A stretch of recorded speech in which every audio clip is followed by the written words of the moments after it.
Hey, it's been a while since we had a little steering wheel connection to the front wheels. Feels nice. Everything's looking good. Just a little bit more fine tuning and just ready to go back on the ground. All right, YouTube, we are back again on the Land Cruiser. I don't even know what part this is right now, but we need to get the rear axle torn apart completely, change all the seals, change the fluid, change the transfer case seal, rear brake line, rebuild the wheel cylinders, change the shoes and drums, and then this thing goes on the ground and pretty much done after that. Maybe look at some of the cooling system. I think the radiator might be leaking a little bit, but other than that, it should be ready for the road. Let's go. All right, so I originally had this jack stand put right here, thinking I was gonna take everything apart, but I have to drain the fluid first, and it was in the way of the catch. So I jacked it up with the Pro Eagle, and now we will get the wrench and catch, and we'll get the fluid drained out.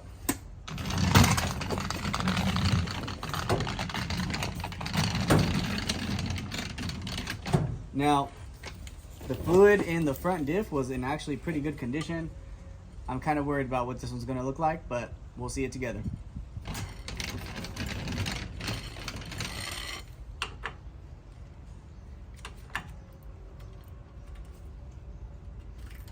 And I got the wrong size. All right, I'm gonna loosen the fill first.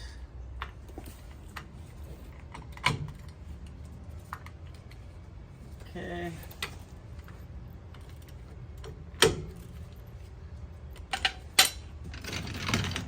The front magnet did have quite a bit of metal, but that's not uncommon for these old. Oh, that looks good. It's got the right color for sure. It's not all black. And a lot less stuff on this drain plug. Way less, actually. It looks great. So we've got a few things going on down here. If you watched the last video, you saw that I had painted the front half of the frame. We still have all of this to do in the back. This is a whole aftermarket fuel assembly thing. Those are all plastic lines that are completely rotted out, and it was an auxiliary tank. Let's jump over here, which is still in here, but I need to get a camera to go into the tank and see what's going on with it. Unfortunately, they did put a big old hole in the side of this deal, and there's really no going back from that. So I might stick with the aux fuel tank, but I'm not a huge fan of the way it looks from here. It looks too big and bulky. I'm not gonna drive the thing on far trips, so we may just take it out altogether and leave that gas cap over there on the side. Aside from that, we've got a few other weird quirks to work out. One, this is a speedometer cable. Two, that exhaust has been modified pretty bad. So what happened is they put the aux fuel tank, you can't put the exhaust sideways anymore. And so they just went straight all the way back out the driver's side versus the passenger side. But I don't know where this routes. I'm going to take it off and try to find some diagrams online and definitely put it over the pipe. I don't like the fact that it's under. The last thing we need to do is change the seal that's in that housing right there. This is the e-brake drum that's pretty much got shoes like a regular setup, and you can see right here that it's leaking. So it's been leaking for a while. I already changed the front output shaft, so we'll do the rear output shaft, and I'll give this the same treatment as we did in the front. We'll wire blast all this surface rust off, hit it with the rust reformer, hit it with the Steelit, and hopefully have everything looking as good as new. And I want that frame to look just as good back here all the way around. And we'll take these lights off, bumperettes right here, and the hitch, and we'll paint all that fresh black, seal it, hopefully to have it looking great for years to come.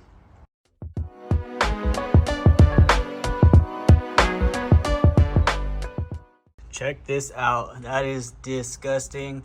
And I hate spiders, so it doesn't help. But this thing has been sitting for well over 20 years. And that's just what happens. These little things, critters and insects build up homes. Look at this. Over the years. And this is what happens. But we will get it cleaned up. Anyways, let's keep moving forward. All right, this is when the disassembly begins for the rear end.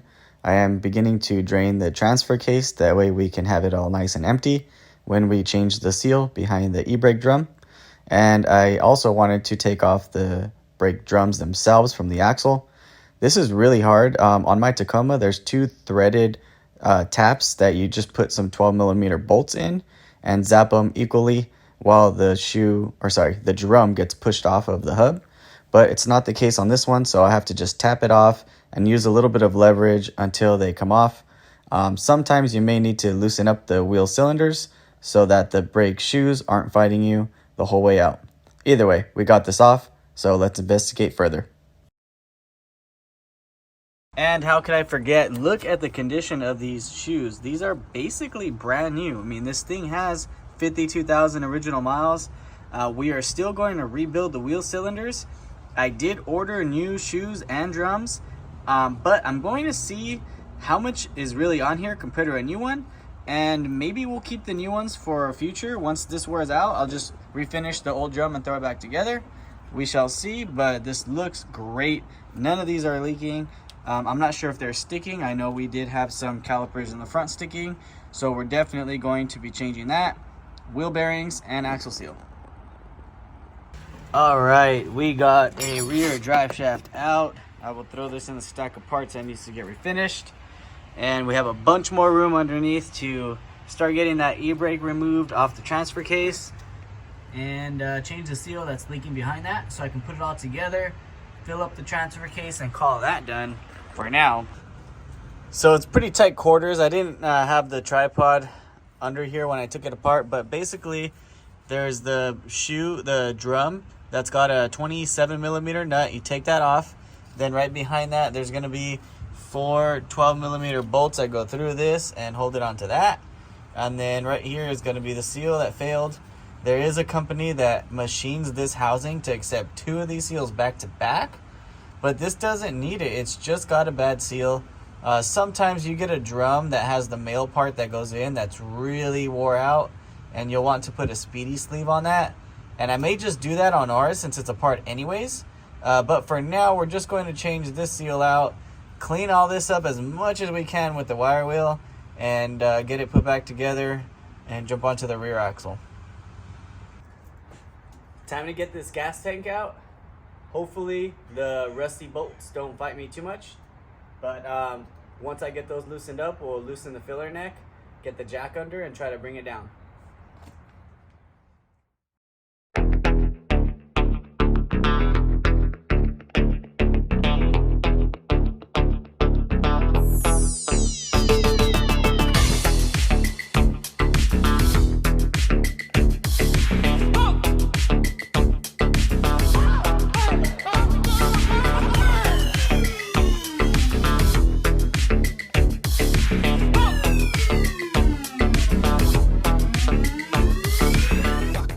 That was a little difficult there. Not too bad. This thing looks huge. I mean, there's got to be a bunch of gas. I could still smell it. That's the old label right there. I can't really read how many gallons it was, but there's some fuel in there for sure. The only sketchy thing is it was plumbed with all of this plastic line, which right now you can see it's just breaking everywhere. And it's pretty ugly, crusty under here. So that was the motivation for taking it out in the first place, so we could knock all that dirt off, clean it up, and then maybe put it back in. We might put it back in, but I have to get one of those little camera deals that you can use with the app on your phone and kind of prod it in there and see what's going on. There is a little bit of fuel that looks like it might be seeping right here, so it may not be good after all, but it's not high on the priority list. The way I routed the fuel when I got the engine running was bypassing the aux tank completely and going back to stock. So right now it's not going to hurt anything. It's already plumbed to work independently, just like it was from the factory. So we'll start cleaning up that axle, the rear frame, and get it all painted. Since I'm working on the ground, the space is limited, but I jacked it up just high enough to get some room to wire wheel everything I can. I disassembled some stuff, but not all. So this isn't the complete job, but right here we're wire wheeling everything we can in preparation for the Rust Reformer. And there is also a huge parts order that I placed that just arrived. So we'll go straight into that, and also rebuilding the wheel cylinders. Okay, real quick, we've got a factory steering stabilizer. I was looking at the aftermarket ones, and none of them really caught my eye, so I figured we'll just keep it stock, keep it nice. We've got 2 drums, the gasket for the third member on the rear axle, and the gasket for the differential cover on the rear axle. Some new shoes for the drums. Where are they at? So we got shoes right here. And this box has a bunch of goodies. I'll throw a picture right here to the left that'll show you everything. But basically, it is every single emblem for the outside.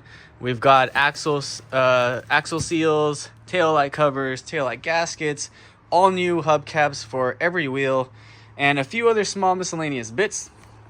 And I've been doing a ton of work on all of the parts that were rusty. So everything's been coated with Rust-Oleum Rust Reformer. The only thing we have to do right now is get started rebuilding these rear wheel cylinders. Alright, so this is similar to the brake caliper rebuild that I did on the last video. Basically, it's a tear down, clean, reseal, and reassemble.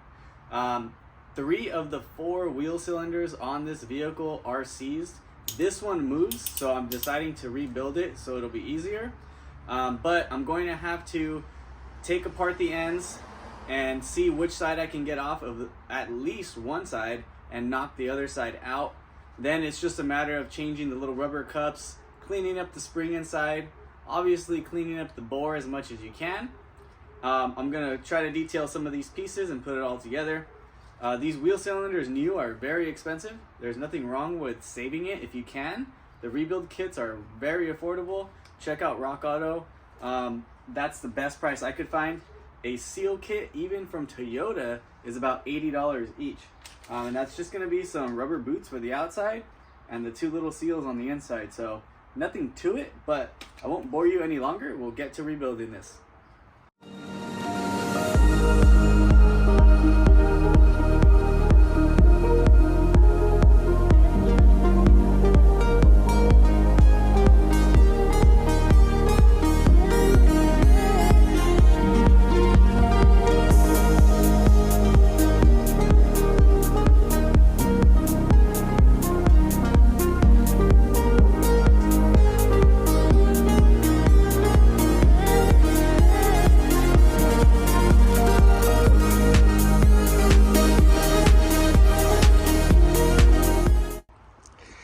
So that was quick and easy on the time lapse. You can run into one that's harder if these pieces that slide in don't want to come out. But essentially, you're taking off the boot. There's a little spring with 2 end caps that ride on these 2 guys right here. And this is another boot on the end. If you caught me using the grease in the video, I was greasing around the boot and where these parts slide. So that way when the brakes adjust, it's not twisting the rubber. Also, when you pull out these pieces, you're going to want to clean the bore and also use anti-seize, because there is no fluid going in there, and that's what gets gunked up, whether it's dirt or grime or rust, because it's metal on metal. The only fluid is contacting between these 2 guys internally, which is right here. So anti-seize, a little bit of grease for the spinning parts, and you are good to go. And right before we get to work on the Land Cruiser, check this out. So this is one of the wheel cylinders taken apart, and this is all the stuff that gets seized, or that causes these to get seized. So what I had to do on this wheel cylinder was take this one off, which luckily you can see where it's not pitted or rusted. It came out. So I popped the cap off. Here's the spring assembly that's on the inside. And so I got this pick right here, pulled that cap out, pulled these springs out, pulled this last one off, which is going to be resting on this guy in the bore. I put it in a vise, and I got a extension that was roughly the size of the bore and struck it with the hammer out, downwards. So that's how I did it. I tried with this to grab it on the outside and move it, and it was not budging. When they're this bad right here, they need an impact for sure. I could have sprayed some penetrating lube down the bore, but it's not too bad. So you can see it's more grind than rust, so it was able to break free pretty easily. But anyways, we will get these rebuilt, all of them, and we'll get them put back onto the Land Cruiser. This is where the video ends. One last piece. I installed the Speedi-Sleeve onto the drum for the e-brake. I made a separate video for it because I couldn't find any videos on a Speedi-Sleeve install for a Land Cruiser, specifically for the FJ40. So I made my own. Check it out. I'll add it to the very end of this video. But stay tuned. There is a lot that just arrived besides that box of Toyota parts, and you're going to want to see what comes up in the next video.